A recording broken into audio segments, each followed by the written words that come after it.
Good morning. I think I should start calling this In Bed with Lisa. Okay. Anyway, I got to tell you a story. This has been very, very much requested, and I thought it's a bit longer than the others, so I'll just hurry up and do it. Anyway, I wrote it down, and it used to be on my husband's YouTube channel, and it probably got about 57,000 people on it, but then my husband closed down his YouTube account, so it disappeared. And it used to be called The Night I Met Tupac. So this is what this is called, The Night I Met Tupac. Anyway, I'll start. One night, a while ago, I hopped into bed and I fell asleep. The next thing I knew, I was standing in a huge rectangle room. I was standing to one side of what I thought to myself, oh my God, where the hell am I now? I was quite used to just waking up in strange places, some beautiful and some not so good.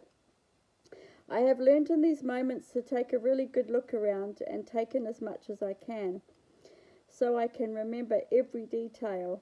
I became aware quite quickly that there weren't many white people in the room, only me and a few rough-looking men in the seats. There were chairs all lined up, about 50 from front to back and 30 from side to side. The chairs were all facing the front. Then it dawned on me I was in a huge church-like building, yet strangely enough there were no walls. All the seats were being occupied by men. Then I noticed a choir up the front on the stage. It was layered with about 6 different platforms going down. There was about 50 to 60 big, beautiful, brown-skinned women.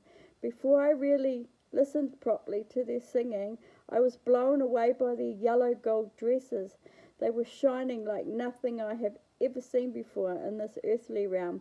I remember just staring in amazement. Their dresses covered them from neck to toe and their sleeves down to their fingers.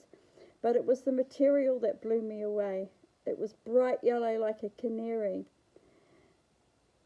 but yet at the same time it was pure gold in colour. It was pure gold. The material, when they sang, just moved around their bodies, making it look like liquid gold. It appeared to be running up and down and moving like mercury. It was beautiful. Then I listened to their singing. It was like nothing I had ever heard. Like that material that I described, there's nothing like that on this human realm. It was unbelievable. I have heard before. What am I talking about? It was like nothing like I have heard before. They sounded like angels. I have heard angels singing, which I have, but these were completely different. It was like each woman had at least 3 or 4 different pitches in their voices, and they were harmonizing with themselves and all the others. I remember standing there in awe, totally blown away.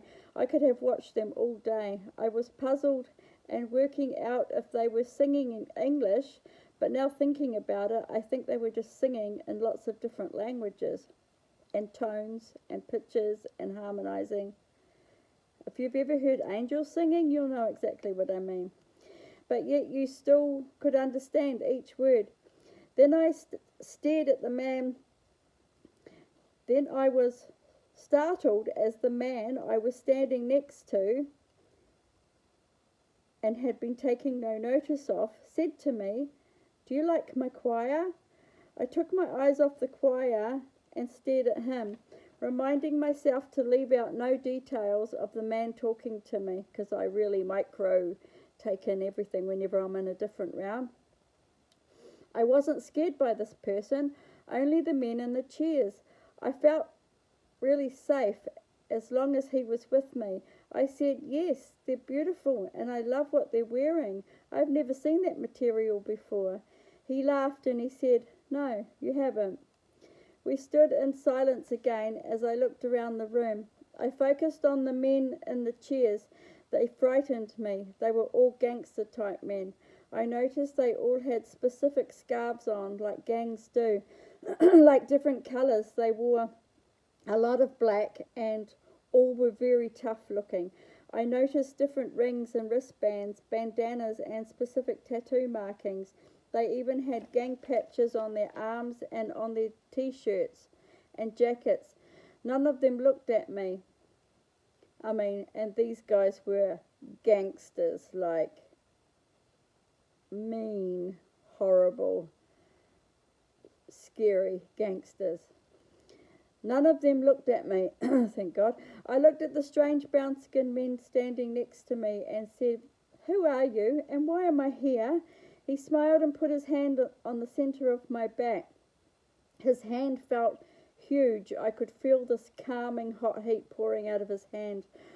I knew right then he was a healer and he was looking after me. He looked at me and said, "Do you know me?" And I answered, "No. Should I?" And he laughed again, as if he thought that was funny. He said, "You possibly would have known my earthly name as Tupac Shakur. Have you heard of me?" And I said, "No, I haven't, sorry."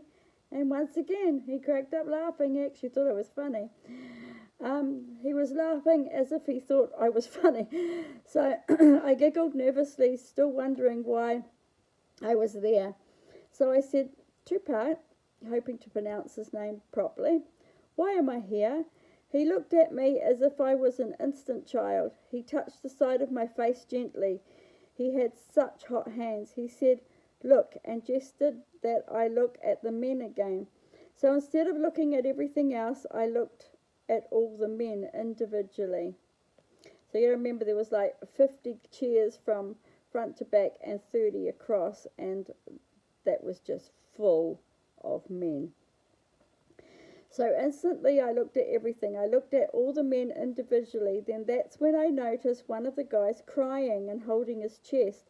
He looked at his hands and they were covered in blood. He cried and cried, unaware for any other gang member around him. Then he shut his eyes and started to pray. I could see him praying with everything he had and cried. I could see he truly meant it. Then Tupac said, "Now watch." Then all of a sudden, a beautiful soft light came. But before I say that, he was holding his chest, and you could see he had the reality, "Oh my God, I'm not on earth anymore. I'm somewhere else. I've died." And he just cried and cried, and then instantly he just went, "God, help me." It was like you do. Suddenly a beautiful soft light came from above and shone down on him. His eyes opened wide, and now he was crying with happiness. He looked up, then disappeared into the white light before my eyes. Then, within a few seconds on the chair, it was occupied by another man. His eyes were terrified. I could see he had just been killed on earth. He looked like he had been shot too. I'll never forget the look of terror as his reality kicked in, that the stupid gang wars he thought were so important in life was up. Then he looked straight at me. I got a fright. I could see he was scared. Then he looked at Tupac. He seemed to like he was grateful. It seemed like he was grateful to see him. Then Tupac raised his hand at him and like he acknowledged, my spelling's really bad, to acknowledge him. He was there, and then moved his hand gently sideways to show him the choir. As soon as the man looked at the choir, a look of beauty came over him. He burst into tears and started to pray. I could see all these lights shining on random chairs, taking the men away. And that was really freaky, because the more I looked into it, the more I could see. And there was just beams of light coming down onto these guys and whirling around them, and then they would just go. But within seconds, the chair would fill up again. And that dawned on me that that's how many gang members get shot. It was almost like every 40 seconds, or I don't know. There's no time in the spiritual realm, so it's quite hard to say. Anyway, I could see all these lights shining on random chairs, taking the men away. I said, "Wow, that's amazing," and Tupac giggled. I looked at him and smiled, and I noticed he had been watching me, watching them. So I said once again, "Why am I here? Why have you chosen me to see this? I don't know you, and I don't know these people, so why am I here?" He paused for a while, looking around. I was thinking maybe he's thinking what to say. Then he said, "Be aware, watch this." I looked over at all the men, still gives me the goosies. I looked over all the men. They were coming and going as fast as anything. Because I am a thinker, I was fascinated that Tupac knew exactly what guy I was watching. Then he said, "There," and raised his hand, but never pointed his finger. I already knew which chair he meant. A big brown guy had taken a while to come to grips that he was what he was seeing. He took it really hard. He looked at Tupac twice where the others hadn't. Tupac reassured him. He stopped from the pit of his soul and looked up and smiled, like he could hear someone talking to him. Then the light came, and it was different. In a second, no, this hadn't happened yet. No, this was another guy. He looked at Tupac twice for reassurance again, because it was just happening non-stop. Then a new man came. He looked angry, so full of hate. He stood out. His jaws were tight and his fists were clenched. He looked at the choir, and I could see he didn't even like the beautiful, beautiful music. He looked around and then looked straight at me. He looked like he was going to kill me. And he hated the choir, and he hated where he was, and it was almost like he just didn't fit in. I jumped. I was terrified. I thought he was going to kill me, and I could see he wanted to. I stood behind Tupac and looked away. I had never seen so much hate in someone. Tupac grabbed me gently and said, "Look, I want you to look." I looked back at him, staring at me with so much hate and anger. He was looking at Tupac like that, even towards Tupac. Then all of a sudden, this black foggy light came from underneath him and covered his knees, and then went to his hips and then his chest. Once again, it was like nothing I have seen on earth. It was a cross between fog, smoke, and liquid, but this time it was black. That it was so colourful, and once again, I can't describe it, because like those ladies' frocks, it was just like liquid gold and canary yellow, and it was just shining. This was like black, the most blackest of blacks you can think of, but yet it was a liquid, and yet it was a fog at the same time, but yet I could see every single colour in it. I could see red, orange, yellow, blue, green, indigo, all in this black, but it was the blackest black I have ever seen. Anyway, he yelled and started hitting and trying to punch it away. Then he disappeared, but going down under the chair, like this thing just went and sucked him down. I mean, I know it sounds really cliche, but that's what I saw, you know. It reminds me of that old movie Ghosts, when those shadows came for the bad guys, but it was not cutesy.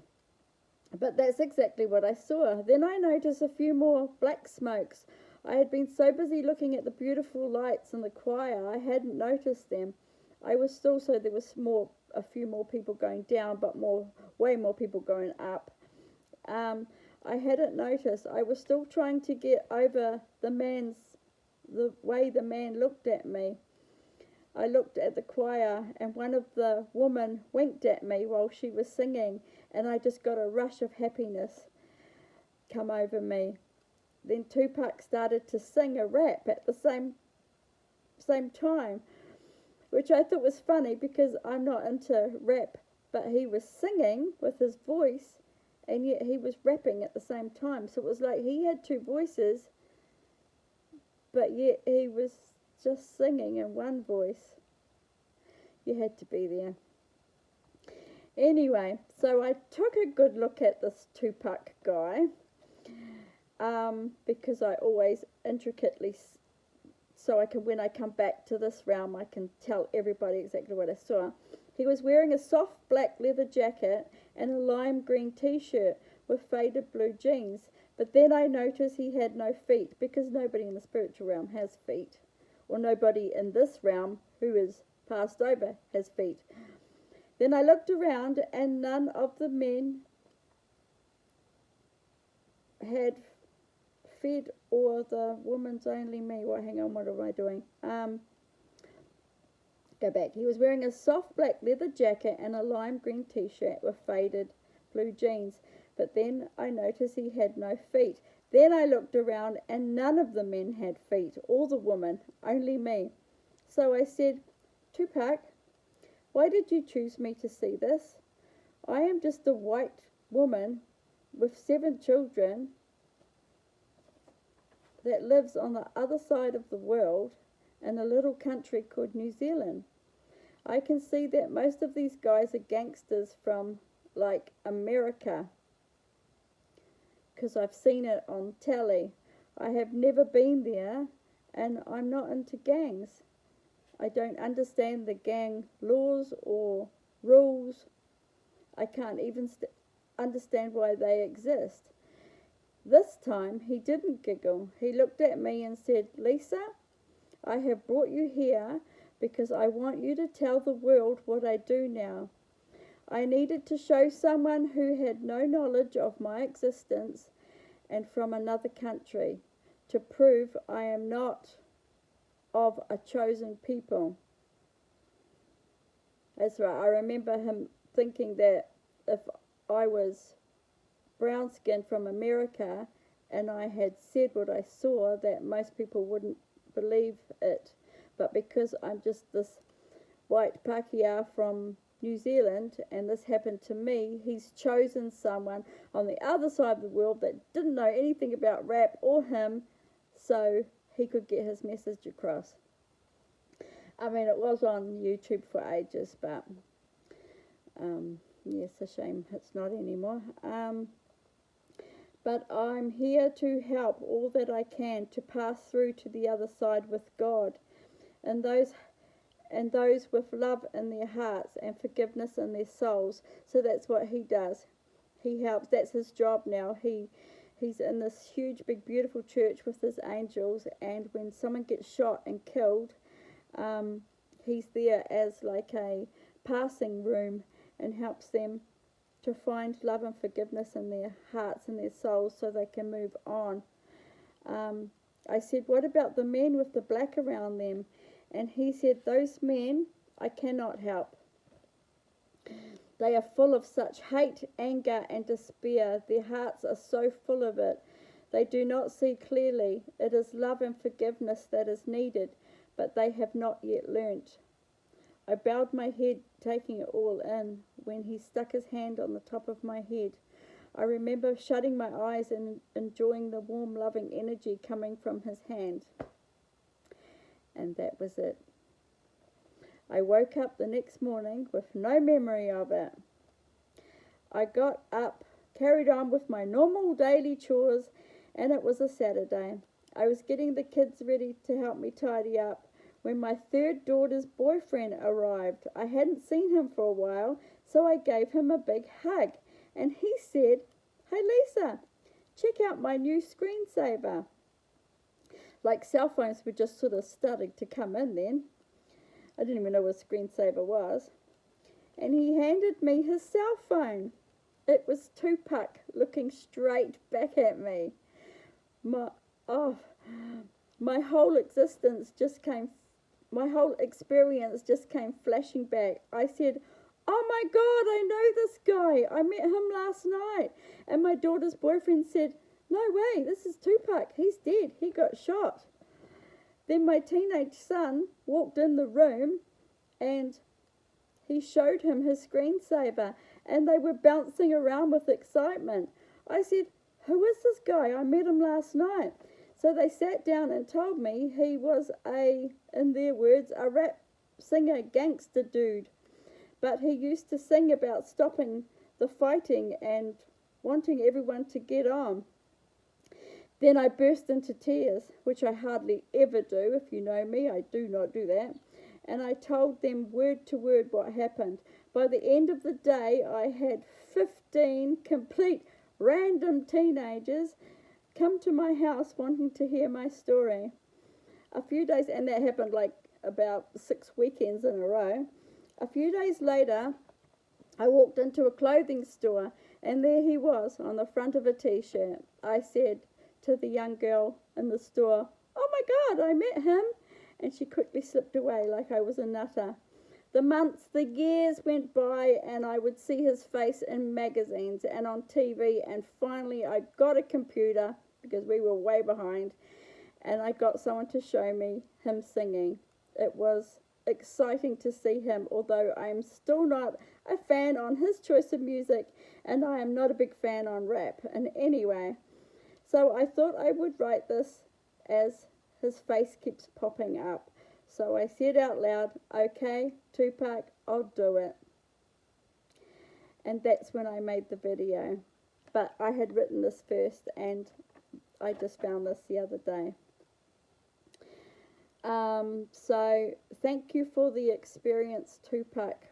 I will never, ever forget you. Wow, that was 22 minutes long.